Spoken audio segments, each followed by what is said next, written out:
Meus queridos, nós estamos no 14º domingo do tempo comum e a grande temática que perpassa a liturgia de hoje é a aceitação ou a inaceitação da ação de Deus no mundo.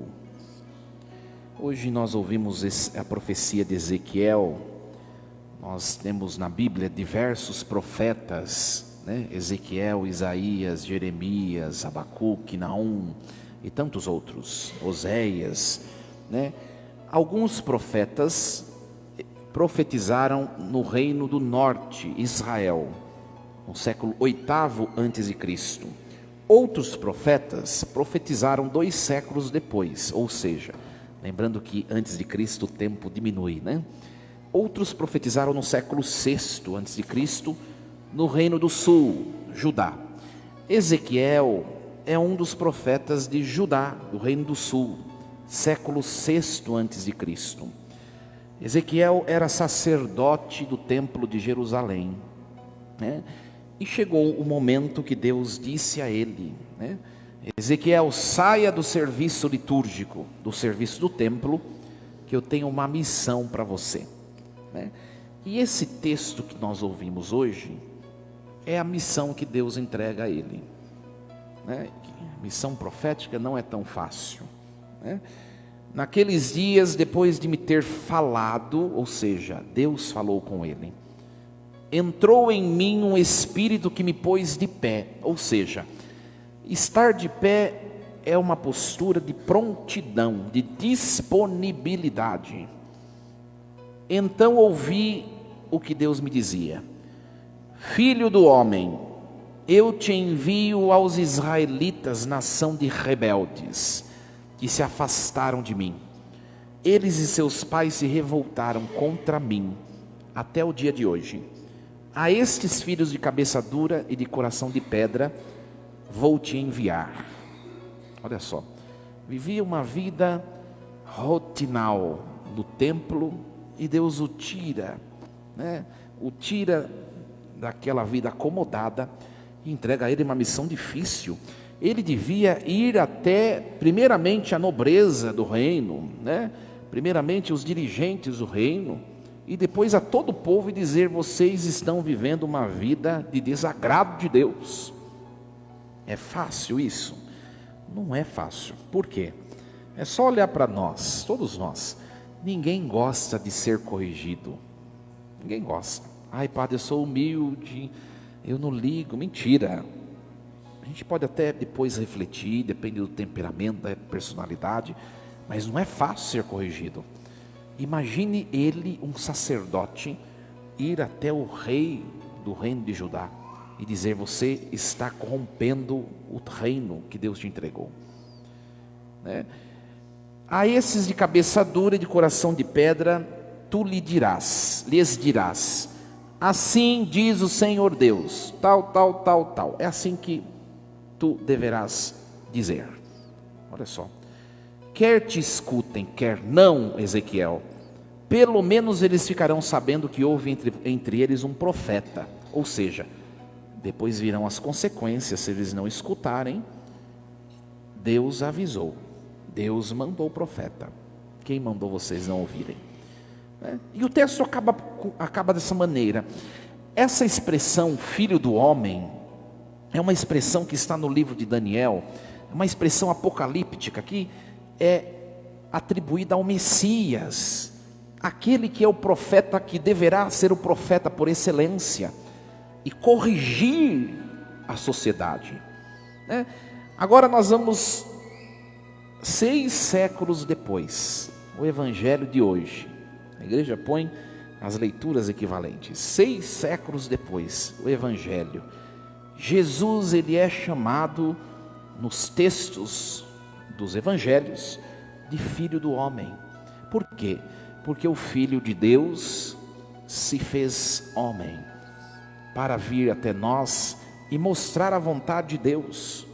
A isso nós chamamos de revelação, o mostrar da vontade de Deus. E Jesus, depois que tinha mais ou menos 30 anos, ele vai ser batizado por João Batista e ele começa a pregar né, a curar, a exercer o seu ministério profético. E as pessoas, sobretudo os dirigentes da religião, não aceitaram. Não aceitaram, né? E aí ele está curando, ele está pregando, ele está mostrando o que é o projeto de Deus, a revelação. Aí chega um momento que ele vai até a sinagoga, que era a igreja daquele tempo, a sinagoga, né? No tempo de Jesus, era a sinagoga onde se pregava e onde se ouvia a palavra. E Jesus prega ali, né? Hoje foi omitido o texto precedente, mas é aquela pregação que Jesus diz, né? Hoje se cumpriu essa profecia, porque eu sou Deus. Jesus se coloca como Senhor. E aí entra o texto de hoje, né? Eu sou o Filho de Deus que se fez filho do homem. E aí entra a profecia de hoje.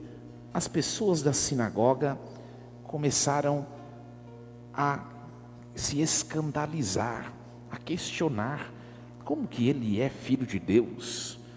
De onde recebeu ele tudo isso, né? Como que ele tem tanta sabedoria? Este homem não é aquele carpinteiro, filho de Maria, irmão de Tiago, de José, de Judas, de Simão? Suas irmãs não moram aqui conosco? Como é que ele vem se dizer filho do homem, ou seja, Messias? Eles se escandalizaram, né?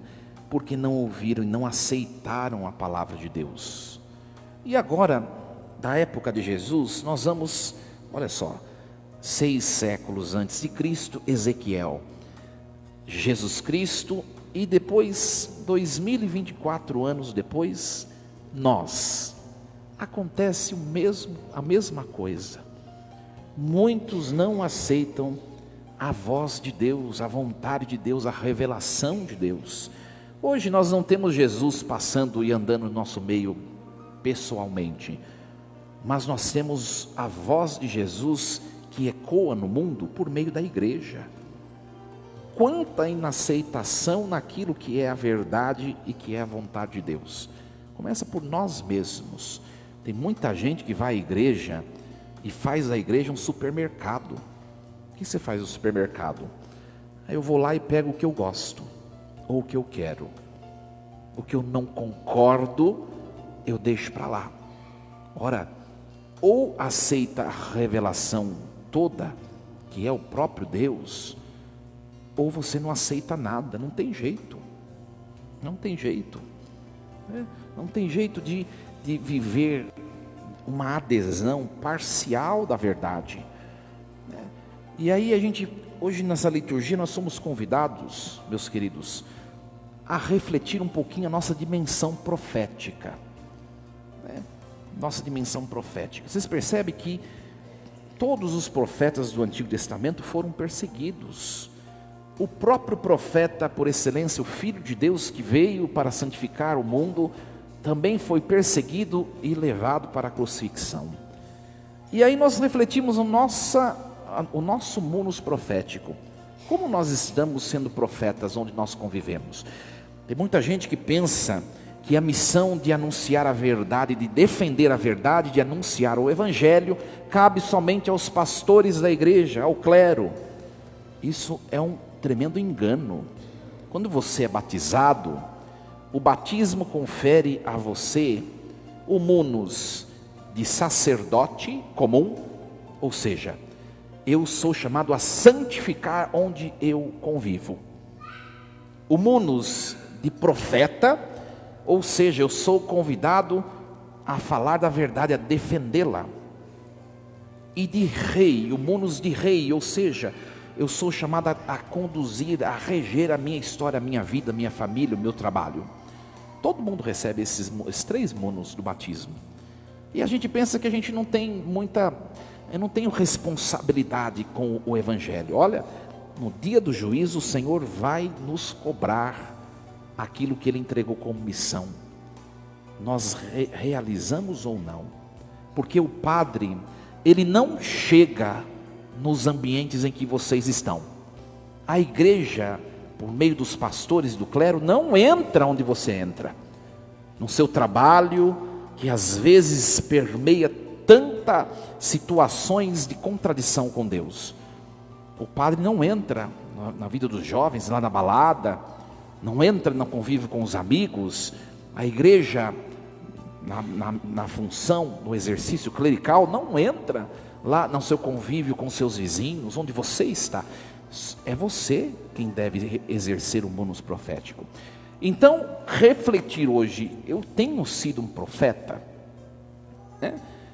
Como que eu vou saber, padre? Eu tenho levado uma vida correta socialmente, eu tenho sido bom, não sei o quê, mas a questão é anunciar a verdade e defendê-la. Um termômetro para você saber como está o seu exercício profético é a perseguição. Se você nunca foi criticado, perseguido, por causa daquilo que você crê, é porque você está vivendo uma vida morna profeticamente. Todos os profetas foram perseguidos, o Filho de Deus foi perseguido, os apóstolos todos foram assassinados, exceto João, que foi exilado e morreu na solidão, numa ilha. Todos. Agora o bonitão aqui, padre, comigo não acontece isso. Eu anuncio a verdade de maneira pacífica? Não. Quando nós vemos certo pacifismo, é porque nós estamos sendo omissos, ou estamos sendo permissivos. Não tem jeito, vai chegar um momento nos nossos relacionamentos, que a gente vai ter que escolher, não vai ter jeito. Vai chegar um momento que vai causar choque alguma coisa, vai chegar um momento que virá uma pessoa e vai falar alguma coisa que acaba encostando naquilo que você crê, e você vai ter a decisão de dizer o que você pensa, o que você crê, ou de se calar. Padre, eu sou uma pessoa que eu não quero me indispor com ninguém. Ora, isso não chama o não se dispor, isso chama covardia evangélica. Porque se alguém me fere naquilo que eu creio, eu tenho o direito também de dizer o que eu penso. E se eu não digo, eu sou omisso. Não é aquele ditado? Fala o que quer, ouve o que não quer. E a gente faz muito bem isso com outras coisas, de outras dimensões, no dinheiro, no dia a dia, mas quando diz as coisas de Deus, deixa eu ficar quieto, vai. Ora, então nós não estamos exercendo essa missão profética, e defender integralmente a verdade. Defender integralmente a verdade. Hoje nós vemos em nossa nação, o Brasil, que sempre foi um país predominantemente católico, chamado no começo de terra de Santa Cruz, quanta coisa está entrando de goela abaixo, e nós não damos o nosso parecer. Nós precisamos descer do muro e nos colocar, defender a verdade. Tantas coisas que ameaçam a fé, e tem gente que defende coisas contrárias ao que Deus pensa. Aquela coisa que eu já disse numa homilia, se Jesus entrasse no Supremo Tribunal Federal, qual seria o voto de Jesus sobre o aborto? Qual seria o voto de Jesus sobre a permissão de drogas que destroem pessoas? Qual seria o voto de Jesus sobre ideologia de gênero, o esfacelamento do caráter e da pessoalidade sobre a qual Deus nos cria? Qual seria o voto de Jesus sobre tudo isso? Padre, seria esse, mas o meu não, o meu é outro. Então você não pode comungar. Consegue perceber? E a hora que a gente vai colocando isso, a gente vai arrumando para a cabeça, Ao mesmo tempo, nós precisamos compreender que ser profeta não é ser proselitista religioso, porque tem gente que é muito chata. Não é isso ser profeta, Tem gente que você fala bom dia, a pessoa está falando versículo bíblico. Eu não perguntei nada disso para você. Não seja chato, não é isso que é ser profeta. É anunciar o evangelho de maneira sutil, com o seu jeito de ser, suas escolhas, o jeito que você constrói sua vida, sua família. O maior testemunho que se dá, é aquilo que nós escolhemos nas nossas atitudes. Se não me engano, é São Francisco de Assis diz Anuncie o Evangelho com o seu jeito de ser e de viver. Se necessário, fale alguma coisa. E nós estamos vivendo isso. A liturgia de hoje bem provocativa. Por quê? Porque Jesus, sabe aonde ele foi anunciar o Evangelho? Na cidade dele. E não foi aceito. Olha só, né? Isso acontece com a gente. Começa a falar, você precisa rezar mais. Lá na turma lá de casa que não quer vir na igreja, começa, para você ver a briga que você vai arrumar, né? Começa tem gente que, eu atendo confissão, inclusive nessa paróquia, né? Tem gente dentro de casa que se incomoda com maridos, que se incomoda com a esposa que reza o terço. Olha só, perseguição sutil. E o que nós devemos fazer? Persistir, né? Continuar, não desistir, né? Se necessário, que se for assim necessário o jeito de evangelizar, que evangelize de joelho dobrado, no silêncio, mas evangelize, né? No fundo, a turminha lá da cidade de Jesus, de Nazaré, eles se escandalizaram, sabe com o quê? Com a humanidade de Jesus Cristo, né? Eles se escandalizaram com a humanidade do Filho de Deus. Como é que aquele que criou todas as coisas, que sustenta com sua mão o universo, como é que este foi segurado pelas mãos de uma mulher frágil? Ele não é o filho de Maria? Como é que ele é Deus? E a gente pode pensar o seguinte, mas agora todo mundo já sabe que Jesus, que é Deus que se fez homem, mas ainda há hoje em dia muito escândalo, e entre os cristãos, né? Converse com um protestante e diga que todos os domingos aquela pessoa, a segunda pessoa da Trindade que está assentado à direita do Pai, ela se faz presente na aparência de pão. Fale para um protestante isso, para ver se ele não vai se escandalizar, porque ele não crê na presença real, viva. É ou não motivo de escândalo? É. Por quê? Porque não se explica na razão. Não se explica. Fale para alguém, seja protestante ou não, né, que Deus escolheu uma mulher, e Deus colocou o seu filho como criança no ventre dela, sem ferir a sua virgindade, no parto e depois do parto. Que escândalo, né? Que escândalo. E aqui, essa frase do Evangelho é muito escândalo para os nossos irmãos protestantes, porque o texto está dizendo, este não é o carpinteiro, filho de Maria, irmão de Tiago, de Judas e de Simão? Olha, se ele teve irmãos, a Virgem Maria teve mais filhos, mas precisa entender o texto bíblico, né? A palavra irmão no Evangelho é a palavra grega, adelphos. É uma palavra primariamente que representa irmão com vínculo sanguíneo, irmão de sangue.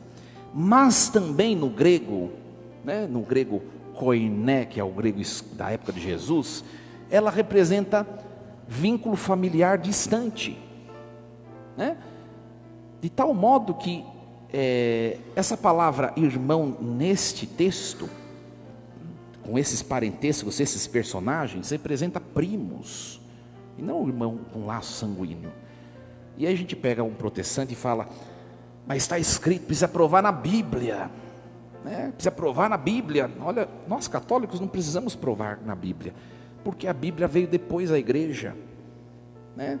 Quem escolheu os textos do Antigo Testamento para compilá-los na Bíblia? Quem escolheu? A Igreja Católica. Ou a Bíblia caiu do céu, né? Deus Pai, Yahvé jogou assim, segura aí. Quem escolheu os textos? Quem excluiu tantos textos apócrifos que tinha ao mesmo tempo que estes? Evangelho de Tomé, Evangelho de Madalena, Evangelho de Tiago, né? E tantos outros proto-evangelhos. Quem excluiu isso? A Igreja Católica, né? E no século XVI surgem os protestantes, tiram 7 livros e dizem Maria foi Maria foi virgem até o século XVI. Depois ela deixou de ser. Porque Lutero, aliás, nem foi Lutero, que Lutero tem devoção a Maria. Foram os outros protestantes, anglicanos e companhia. Ora, aí eles querem que prova isso daqui na Bíblia. E tem como provar na Bíblia, mas precisa? Não precisa, né? Você vai, essa palavra adelfós, irmão, vai lá no livro do Gênesis, que é escrito em hebraico, né? Abraão, o texto do Gênesis diz que Abraão teve um irmão chamado Ló. Ora, essa palavra no hebraico, essa palavra irmão, né? No hebraico é arquerren, né? Que a tradução da Septuaginta traduz por adelfós. Ló era irmão de Abraão? Não, era sobrinho, mas está escrito essa mesma palavra do Evangelho. Por quê? Porque essa palavra diz, é muito abrangente, né? Isso é escândalo também no dia de hoje. E a gente sabe defender a fé? Ai, padre, nem me meto que eu não sei, né? Outra coisa que escandaliza hoje em dia, e que nós aqui comungamos da fé nisso, o sacerdócio ministerial. Como pode um homem frágil, cheio de fragilidades, pequeno, por meio dele, o Deus Altíssimo se faz presente sobre o altar? Como pode? A fragilidade do sacerdote também é motivo de escândalo, porque um padre pode ser o pior de todos, quando liturgicamente ali se coloca a cumprir o rito, o Espírito Santo age por meio dele. É escândalo. A gente for listar as coisas que na religião escandaliza, né? A gente vai ficar aqui a tarde inteira. Então, minha gente, né? Hoje é um grande questionamento. Eu tenho defendido a minha fé. Olha que leitura bonita nós ouvimos hoje. Paulo era judeu, fariseu, um homem legalista, São Paulo, né? Defendia a lei judaica. E Jesus o chama, aquele episódio da conversão de São Paulo. E Jesus o chama para anunciar e pregar o evangelho de santidade. Só que Paulo, ele se acha indigno. Como que é que eu vou falar de Deus para uma pessoa, para meu amigo, para minha família? Olha o que Paulo diz: é para que a extraordinária grandeza das revelações não me ensoberbecesse. Para isso foi espetado na minha carne, espetado um espinho na minha carne. O que quer dizer isso? Paulo, ele se achava, né, o bambambam, né?